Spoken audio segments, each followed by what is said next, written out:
Welcome back to the Logistics Leadership Podcast. I am Karl Siebrecht. Today, we are going to talk about supply chain technology. Specifically, we're going to have a conversation from the perspective of the CIO of the enterprise. I am very pleased to welcome Diane Randolph, who served as CIO to two fast growing retail companies over about 12 years over the past couple of decades, and she's got very deep experience in both the retail and supply chain sides of technology. Diane, welcome to the podcast. Thank you, Karl. I'm thrilled to be here.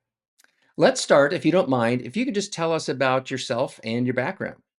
Sure. So I've been fortunate to spend my entire career at the nexus of retail and technology. First, as in the development side of a solution provider that did a full suite of solutions for medium-sized retailers, including warehousing and logistics and planning and merchandising and the usual suspects. And then I moved on to the other side of the equation, if you will, and worked for those two amazing retailers that you mentioned.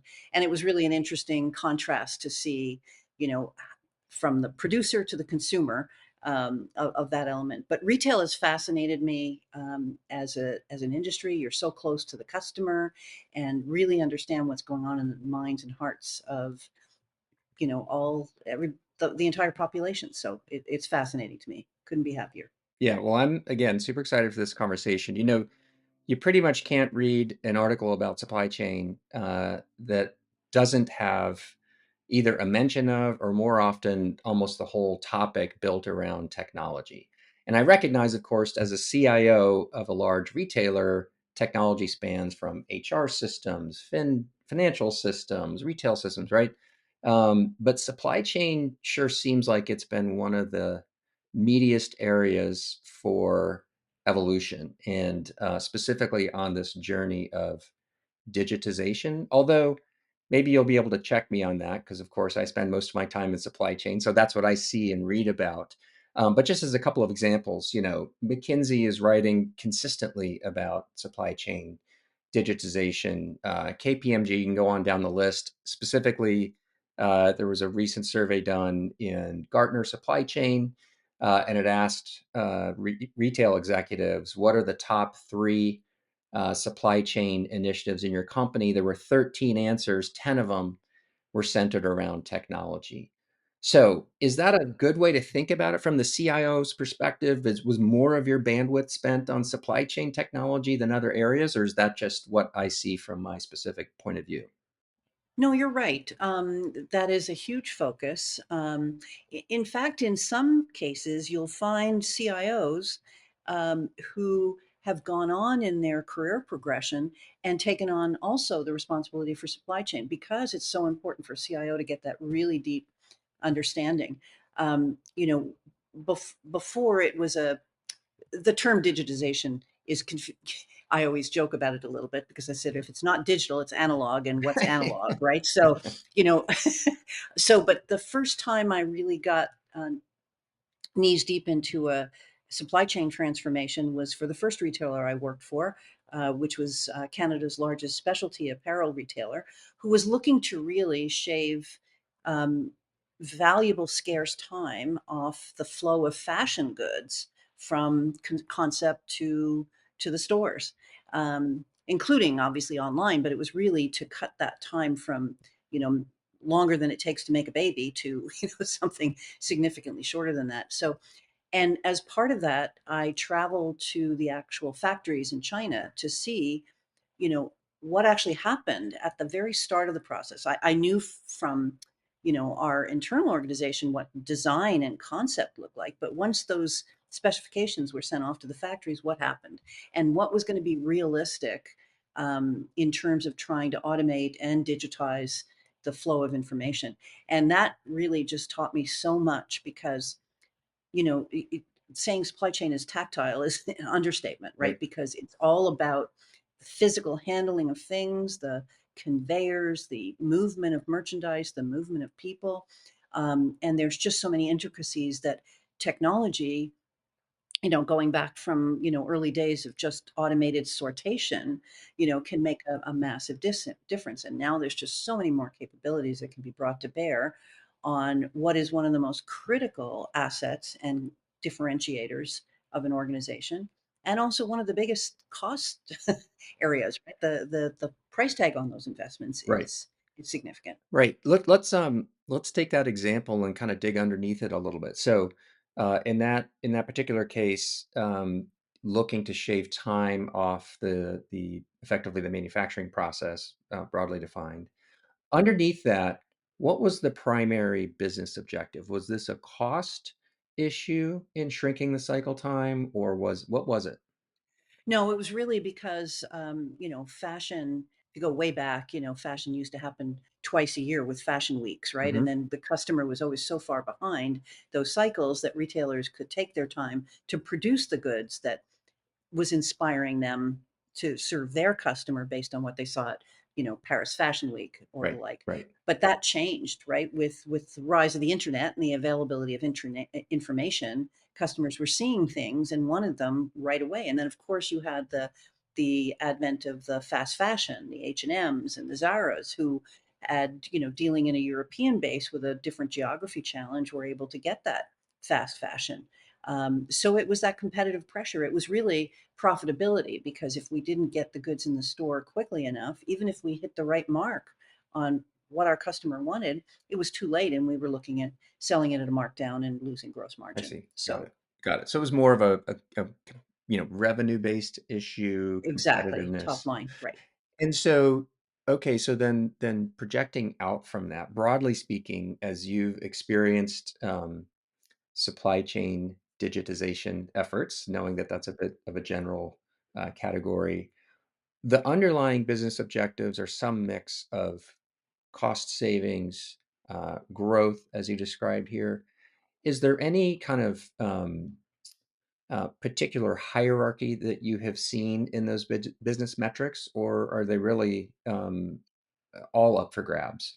Well, they're all up for grabs, but I do think the big challenge is managing what are often competing goals, which is speed to guest, or your store, speed to its destination, goods to the destination, um, at a manageable cost, right? What is the cost to serve? Because you can pay for air freight, let's say, to get an order from China, but that's not sustainable. And then the third, which is a more of an emergent need, is to, try to deliver on your, carbon commitments, right, and sustainability initiatives, and reducing stem miles, and the energy consumption across that whole um, spectrum. So you've got to balance, right? You can't be the fastest and deliver on those other two. So you've got to decide where you want to sit in that equation. There you go. Okay, that makes sense. So, um, is there any way that you could characterize or summarize the nature of the top challenges that you have experienced, either directly or um, through companies that you've advised or otherwise been involved with? What are the top challenges that a supply chain organization specifically must go through uh, to evolve the technology stack? Well, you've got to make sure that it is appropriate for your labor source and labor pool. In a retail context, you're dealing with on the logistics side and the supply chain, and in your distribution centers, you're dealing with peaks and valleys that cause you to use a lot of temporary labor. Um, so you get the temporary labor in, they're not familiar with the processes. They have to be pitch perfect, or you're going to create um, real challenges for yourself in customer satisfaction and cost and other things. Um, so there's that dilemma. It's very difficult to test it, and you're also talking at the other end, like in a retail store situation. What's optimal for the four walls of a distribution center may be terribly suboptimal for the stores who have to open and put away and display all of that merchandise. So again, you've got to get that balance right about the efficiencies, and which is why I think one of the trends that I think we're starting to see is that there's more focus, and there should be even additional focus placed on really making sure that people understand that end-to-end supply chain when they're responsible for making these process and um, how all these intricate flows of merchandise, flows of product within that four walls. Historically, the VPs or heads of supply chain were often really looking at their four walls and maybe just the initial, goods coming in and the truck going out. But then it really belonged to another part of the organization. But you can't do that and be effective, right? You've got to understand. One of the boards that I'm on now is on a huge project, very expensive, and very, it's going to have a long rollout to get to all of their distribution centers, is to really make the merchandise floor ready, because you think about the costs and the issues in trying to get store staff to unload a trailer that's not necessarily where each box is a mixture of things. In the interest of learning how everything works, when I took the position at Ulta Beauty, I was fascinated by the fact that they could set up a brand new store, of which they opened 100 a year in those days, in a really relatively short period of time from the time it was turned over by the landlord. And so I wanted to see what that floor setup was like, and it was pretty challenging. I was working the hair care section, and there was, okay, where does this one go, and then it's got to be fully beautifully lined up. And the OCD in me came out a little bit, that I'd have to go back to the sixth one. I mean, it's not trivial, and the fact that I was running aisle to aisle, shelf to shelf, didn't make it any easier, right? Because if if it had been done a little bit differently up front, it could have gone even more smoothly, right? Right, right. So playing that back a little bit, so there was one set of challenges around really developing an end-to-end perspective, Yes, yes.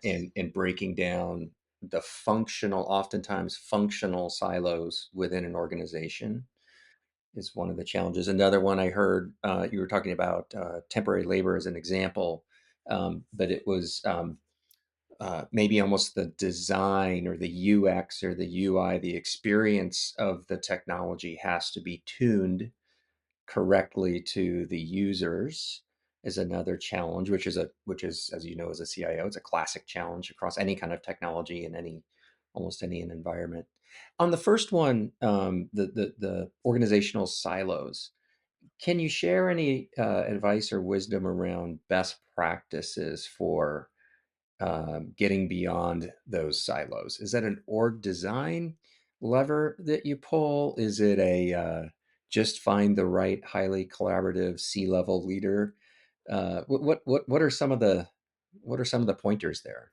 Well, I would say that the effort, I think many people go into it with a collaborative mindset and with a desire to really do the right thing across the organization, Mhm. but it is very difficult to visualize in some cases these operations that they're talking about, either the picking or the packing in the warehouse or the unpacking in the stores. So Mhm. having your leadership team, this Mary Dillon, when she became CEO at Ulta Beauty, one of the first things she did, I think, in the early days, was she went to a store and unloaded a truck, at 5 o'clock in the morning. So, I mean, I think every, leadership team who's involved, who touches supply chain, and that's everybody, really needs to be on the ground and actually see it happen, or do it themselves for, a day or an hour to understand what Right, what they're asking for. right. So,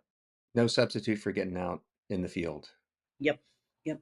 Um, can you speak at all to? There's a term that you've used that I have borrowed from time to time, where you have described the jungle of systems that exist in some of these large and successful, um, tenured organizations. Right, there have been technologies deployed maybe decades ago, some of which are still in place, and they're used day in and day out and vital for the operation, but collectively and over time, this can start to look like a jungle of systems, which can present a challenge in the effort to roll out new systems.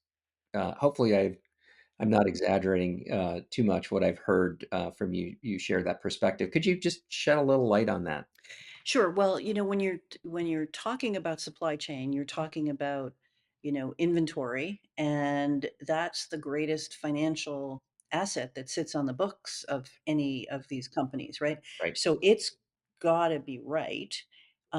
So how do you do that in a real time, almost if you look at it today, as it would be a microservices API first, but most of these systems, SAPs, the ERPs of this world, um, payroll systems and the like, are not built for that. So how do you think about putting something in the middle that is going to be um, auditable, because again, you're talking about inventory. You've got to make sure that your auditors are happy with, auditing the financial records, let's say inside the ERP, and aren't going to go sit in a warehouse, you know, every year. And yeah, there are controls that need to be exercised there, but you don't want your WMS system to be inside of scope for SOX compliance. That would really be a rather large headache that no one would really want to take.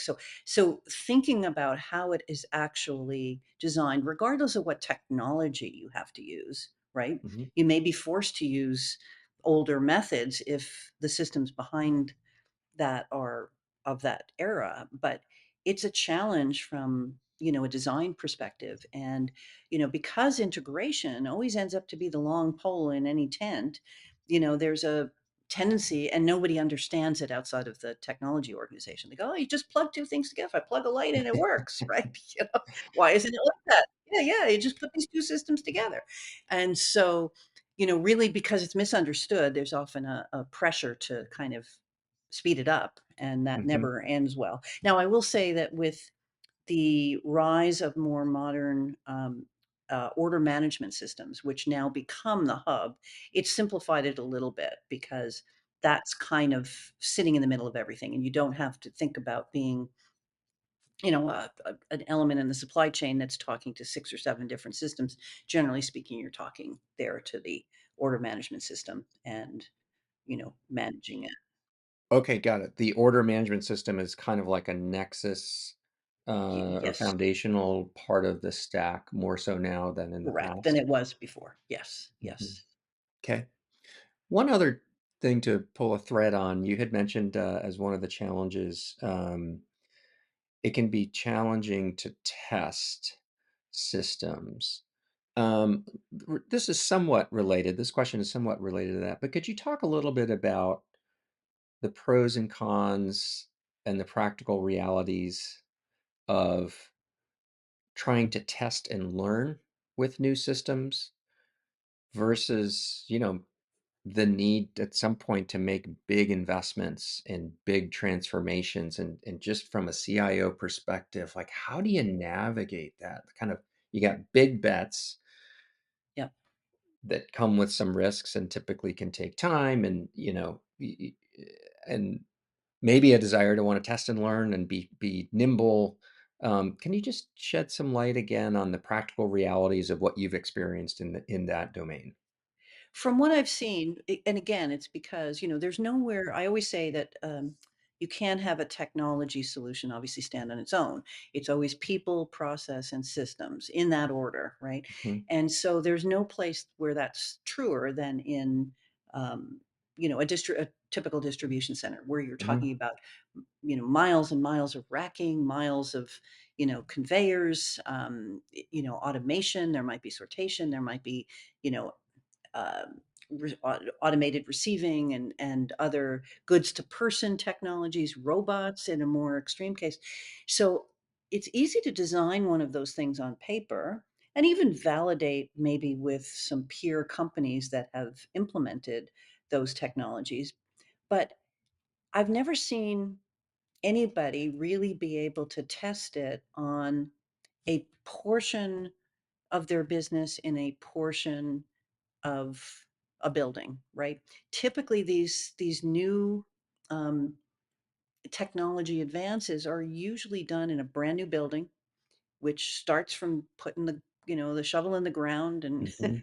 Mhm. building the damn thing, right? So it's a multi-year process to get to the point where you can even test that idea that you had on paper. That's why, I find, the concept of digital twins fascinating. I mean, to me, Mhm. it's almost a little bit I have a little bit of doubt about how it really could work, Yeah, but if it could, that would be, brilliant. yeah, And really with AI, um, there's an opportunity, given that there's so much low level data captured in all of these current systems today. If you were thinking about modeling something brand new, I think you'd have a lot more than just gut instinct and experience, right, right? To try to do some forecasting on what things might look like, right. and potentially then be able to do some, potentially not unit testing, but some testing of some new thing, whether it's a sensor, whether it's some piece of automation. Because automation, I think, is going to be the key. Uh, Trying to reduce steps by humans, trying to Mhm. reduce errors by humans, and trying to get that cost down and that efficiency and that speed. Um, but how could you really validate that before going to your CFO and asking for a huge check to Right, right. that you won't be able to really validate for years. Years, exactly. That investment was built around a long-term forecast. It needed to be. The ROI was based on that. The investment decision was based on that, and the results, given the implementation time, the results to see if the ROI bet was paid off or not is going to be years in many cases. I'll tell you, to your comment about digital twins, this is I would put it on my personal top three interest list, and something that I keep my ears open for, and have heard called in the last 12 to 18 months significantly more from our customers and other enterprises in the industry, that I'm hearing more and more frequently that companies are finding success with this and seeing that these digital twins um, uh, deployed in various ways across their organizations are actually delivering results. Have you seen any of that shift in your the circles that you trade and travel in these days, or not yet? No, I haven't yet, but it is something I'm gonna, continue to watch, so. You had mentioned just a couple minutes ago, if there's an opportunity to get insight from colleagues outside of your organization, their experiences, kind of the networking group, that can be one of the ways to try and mitigate risk of rolling out and trying new things. Can you speak to any organizations or networking groups or venues that you've found success in that regard? Well, I have, always really enjoyed, uh, when I was a sitting CIO, my membership in the National Retail Mhm. Federation CIO Yeah. Council, and about 150 members, and about half of that are extremely active, Mhm. and they really are very open to sharing. Now, it was interesting when I was at the Canadian retailer. Um, and we had a small presence in the US, but it was really not major, and a little bit in Europe. So we got a lot of people who were, really anxious to talk, would be more than open to talk to us, who, if I had been a US based retailer, there would be no way, because we would have been in the Right. same competitive set or similar competitive Right. set. So it is tough to find the right people who will open up. But even at Alta, we were able to do that. Trying to look at maybe sporting goods, other things that had similar makeup to the kind of SKUs that we were dealing with and the kind of volume we were dealing with. Um, so again, it's and I think so for a CIO, I got most of my networking from that NRF CIO network. The supply chain leaders have a really strong group in RELA. And I think they do share information Because it's a hard space. There's a lot of experts out there. There's a lot of advisories, but there's a lot of them that have either a horse in the race or they have money on a horse in the race. Right. So you always have to wonder, how am I going to really see it for myself and feel comfortable that I'm Yeah. getting a Yeah. unbiased opinion? Definitely. Okay. So, let's talk about specific technologies, or at least categories of technologies that are either emerging today or have been emerging over the past few years. What are the most impactful supply chain technologies out there that you think companies should be looking at today if they're not already? Well, I think really it's the right kind of um, automation from the point of view of getting the product to where it needs to go to be packed or shipped or whatever its journey is without a lot of human steps, human touches, room for error, right? So, and some of those have been around for a long time.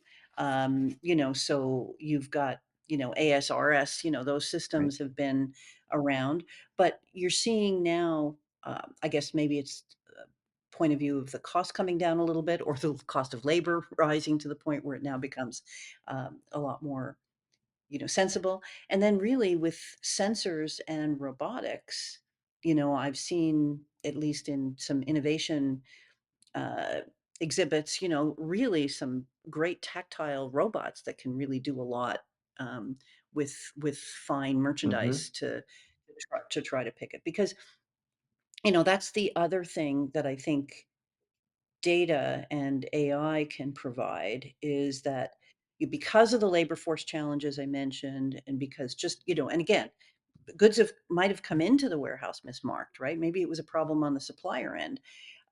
You don't want to find out about it when it arrives at your customer's house when they've ordered it online and they find out now you've got the wrong product.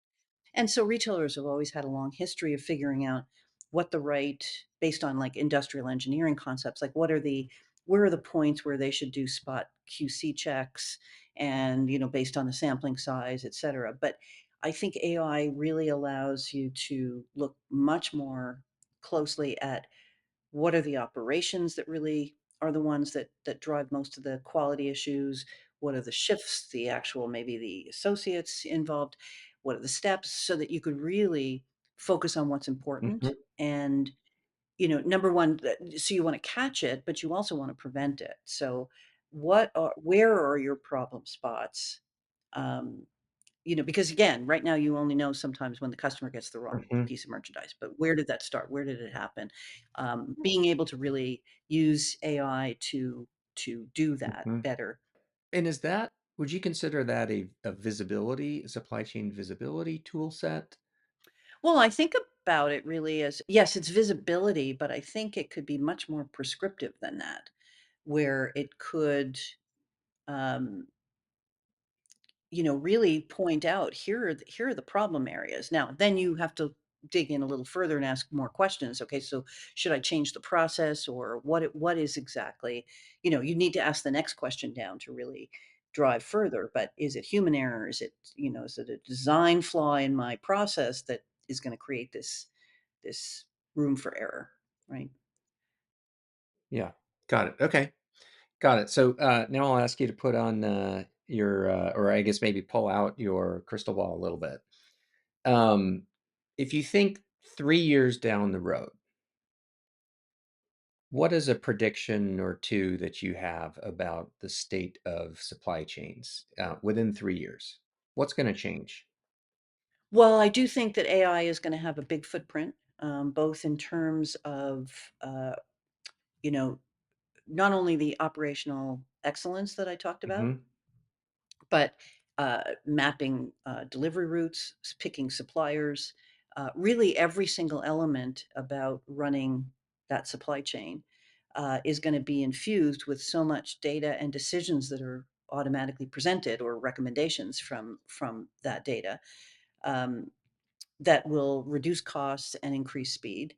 And at the same time, go back to that tripod thing is match the climate goal. So I think AI is going to have a big footprint. I think it's going to require again. leadership and maybe a talent change in what you're going to need from a point of view of expertise to really leverage that. Hmm. Um, but I think it's there and it's going to be a compelling thing.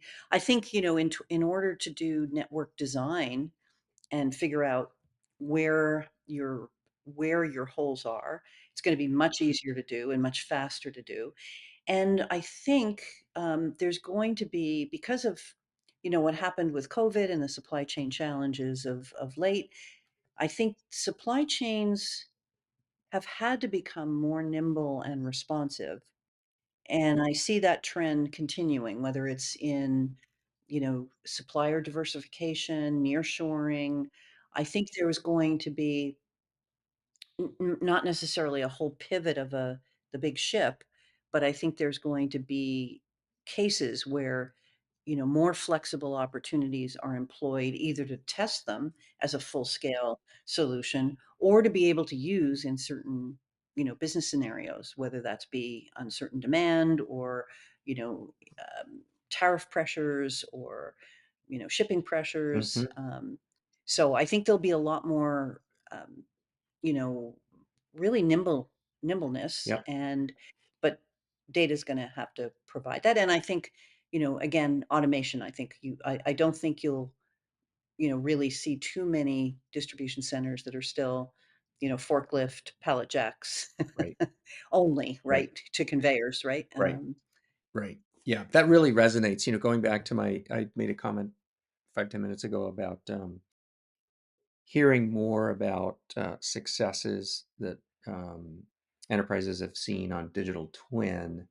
Um, that can mean a lot of different things to a lot of people, but these are generally described as systems to be able to better simulate different um, opportunities or options for changing the current flows across a supply chain, and being able to do that in a much more nimble way, to sort through not only different scenarios, but really simulate a lot of what ifs, but kind of at scale. And similar to your point around network design, but it's kind of like network design almost on steroids. If you could change that much more fluidly in the face of uncertainty across different areas of the supply chain, different growth opportunities, different expansion opportunities, amidst a strategic initiative like shifting production to a nearshore Hmm. location. That's what I hear a lot about. And one of the sentiments, and specifically I've heard, is in companies where that has been adopted and there's a lot of excitement about it. One of the things they start to feel is, wow, the digital side can is really nimble now. The physical world, Right. I feel like my feet are stuck in the mud a little bit. I can't move as quickly as I would want to try and test some of these things. So I think that plays into some of your comments about automation and kind of a desire to test things in the physical world, if that's possible.